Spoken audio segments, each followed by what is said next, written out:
So as the worksheet mentions, after watching the video, you're supposed to come up with 6 positives or negatives to put on your positives and negative sheet. But I wanted to point out something. uh, After you look at the video, you can feel free to look at this chart, to, which kind of does a good job at summarizing the numbers right in front of you, just not visually. And so I want to point out, yes, America, and what America's military, civilian, and total death count was. But I also want to point out a country that has very low death counts, the lowest, actually, Spain. And so I want to remind us about Spain for a second. I want to remind us that Spain, remember Francisco Franco, we talked about him. He was having a civil war in his country where the the fascists were against the communists, and they had a civil war. They were fighting, and the winner of it was the fascists under Francisco Franco.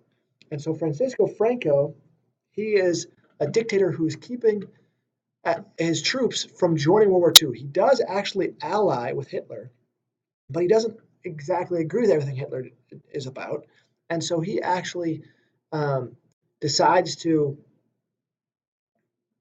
not send troops officially to participate in World War II.